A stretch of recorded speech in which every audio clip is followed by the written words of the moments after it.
வணக்கம். ஆகாஷவாணி.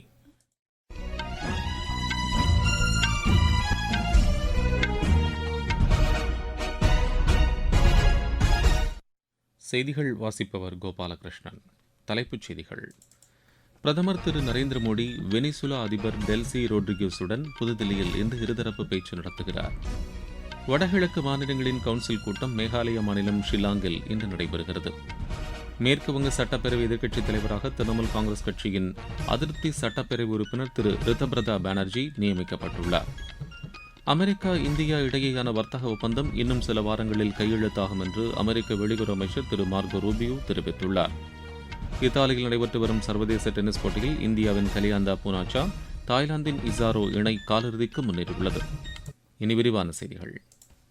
பிரதமர் திரு நரேந்திர மோடி வெனிசுலா அதிபர் டெல்சி ரோட்ரிகஸுடன் இன்று இருதரப்பு பேச்சு நடத்துகிறார். புதுதில்லியில் நடைபெறவுள்ள இப்பேச்சுகளின் போது எரிசக்தி பாதுகாப்பு, வர்த்தகம் மற்றும் முதலீடு, மருந்து உற்பத்தி, சுகாதார நலன், போக்குவரத்து, புதுப்பிக்கத்தக்க எரிசக்தி ஆகிய துறைகளில் ஒத்துழைப்பை மேலும் வலுப்படுத்துவது குறித்த வழிவகைகள் குறித்து இரு தலைவர்களும் விவாதிக்க உள்ளனர்.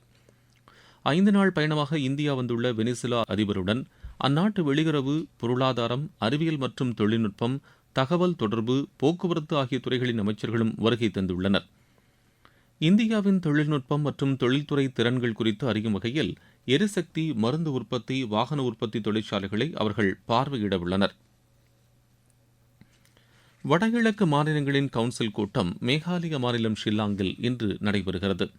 மத்திய உள்துறை அமைச்சரும் வடகிழக்கு கவுன்சில் தலைவருமான திரு அமித்ஷா தலைமையில் நடைபெறவுள்ள இக்கூட்டத்தில் வடகிழக்கு மாநிலங்களின் ஆளுநர்கள், முதலமைச்சர்கள் உள்ளிட்டோர் கலந்து கொள்கின்றனர். இக்கூட்டத்தில் சுற்றுலா, வேளாண்மை, முதலீட்டு ஊக்குவிப்பு, விளையாட்டு மேம்பாடு, கைத்தறி உள்ளிட்ட முக்கிய துறைகளின் வளர்ச்சி குறித்து அமைக்கப்பட்ட குழுக்களின் செயல்பாடுகள் குறித்து விவாதிக்கப்பட உள்ளது. ஒடிஷாவில் ராமேஸ்வர் பாரதீப் இடையே புதிய கடலோர தேசிய நெடுஞ்சாலை திட்டத்திற்கு மத்திய அமைச்சரவை ஒப்புதல் அளித்துள்ளது வரவேற்கத்தக்கது என்று தகவல் ஒலிபரப்புத்துறை இணையமைச்சர் டாக்டர் எல் முருகன் கூறியுள்ளார். இதுகுறித்து சமூக வலைதளத்தில் பதிவிட்டுள்ள அவர், பீகார், தெலங்கானா மாநிலங்களின் சாலை மேம்பாட்டு திட்டப் பணிகளுக்கும் ஒப்புதல் அளிக்கப்பட்டதன் மூலம் நாட்டின் சாலை போக்குவரத்து கட்டமைப்பில் இத்திட்டம் முக்கியத்துவம் வாய்ந்ததாக அமையும் என்று தெரிவித்துள்ளார். மேற்குவங்க சட்டப்பேரவை எதிர்க்கட்சித் தலைவராக திரிணாமுல் காங்கிரஸ் கட்சியின் அதிருப்தி சட்டப்பேரவை உறுப்பினர் திரு ரிதப்ரதா பானர்ஜி நியமிக்கப்பட்டுள்ளார்.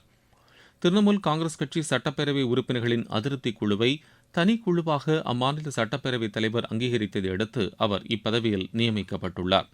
எதிர்க்கட்சித் தலைவராக நியமிக்கப்பட்டுள்ள திரு ரிதப்ரதா பானர்ஜி சுமார் 60 சட்டப்பேரவை உறுப்பினர்களின் ஆதரவை பெற்றுள்ளார்.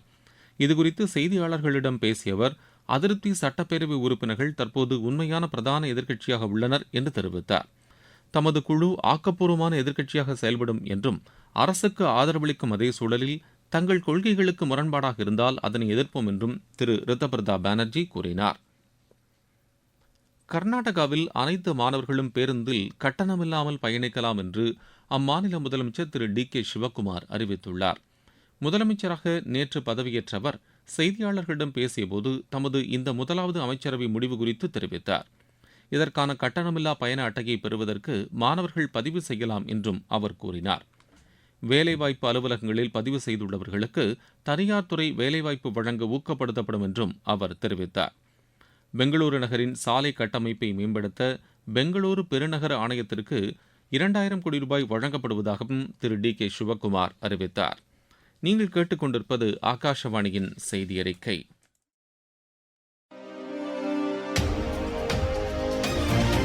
ஊரக வளர்ச்சிக்கான புதிய அத்தியாயம். வளர்ச்சியடைந்த இந்தியாவிற்கான ஊரக வேலைவாய்ப்பு உறுதி மற்றும் வாழ்வாதார சட்டம் ஜூலை மாதம் 1ஆம் தேதி முதல் செயல்பாட்டுக்கு வருகிறது.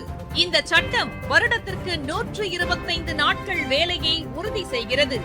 இதில் வாரந்தோறும் ஊதியம் வழங்கப்படுவது கட்டாயமாக்கப்பட்டுள்ளது. பணி முடிந்த 15 நாட்களுக்குள் ஊதியம் வழங்குவதை உறுதி செய்வதற்கான அம்சங்களும் இதில் இடம்பெற்றுள்ளன. ஊதியம் காலதாமதமாக வழங்கப்பட்டால் அதற்கான இழப்பீட்டுத் தொகைக்கும் இதில் வகை செய்யப்பட்டுள்ளது. வளர்ச்சியடைந்த இந்தியாவிற்கான பயணத்தில் மோடி அரசு தொடரும் சீர்திருத்த நடவடிக்கைகள்.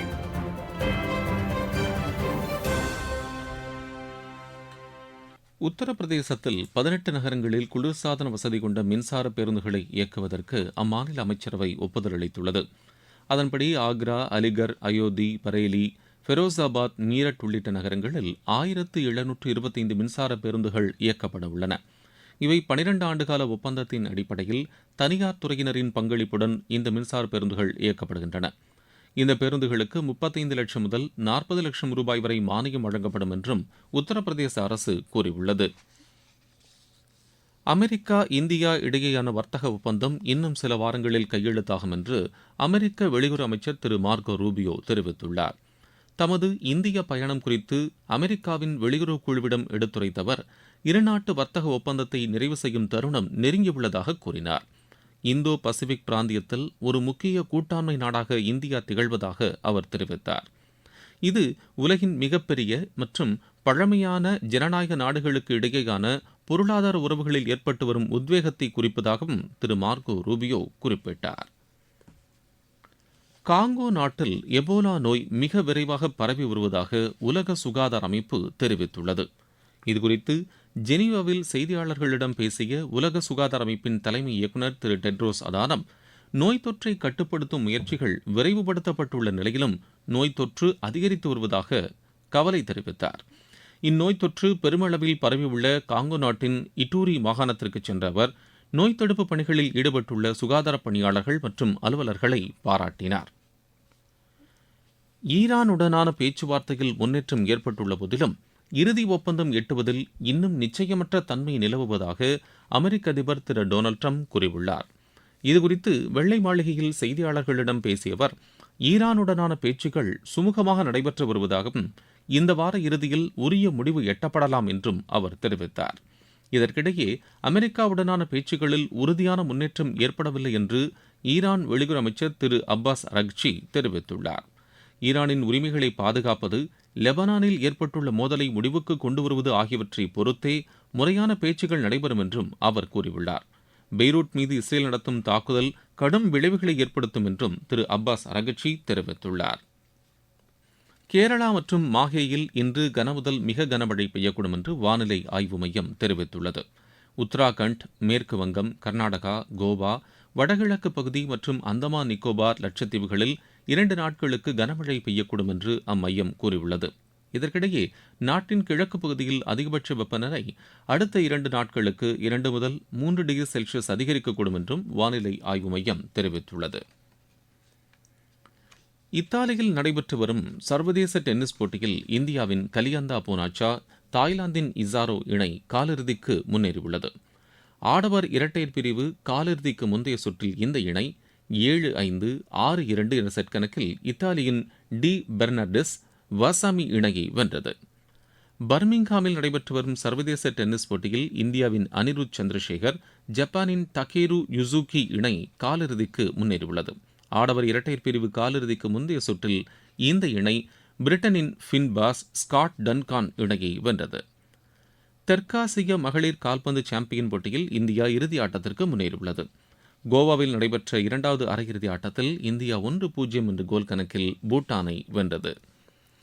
இந்திய அணியின் சார்பில் சான்ஃபிடா நோன்குரம் கோல் அடித்தார். இறுதி ஆட்டத்தில் இந்தியா பங்களாதேஷை எதிர்கொள்கிறது. இந்தோனேஷிய ஓபன் பேட்மிண்டன் போட்டியில் இன்று நடைபெறவுள்ள காலிறுதிக்கு முந்தைய சுற்று ஆட்டத்தில் மகளிர் பிரிவில் இந்தியாவின் PV சிந்து தென்கொரியாவின் சி யோங் என்னை எதிர்கொள்கிறார். ஆடவர் பிரிவில் இந்தியாவின் ஆயுஷ் ஷெட்டி ஹாங்காங்கின் சேக் யூ லீயை எதிர்கொள்கிறார். மீண்டும் தலைப்புச் செய்திகள். பிரதமர் திரு நரேந்திர மோடி வெனிசுலா அதிபர் டெல்சி ரோட்ரிகோஸுடன் புதுதில்லியில் இன்று இருதரப்பு பேச்சு நடத்துகிறார்.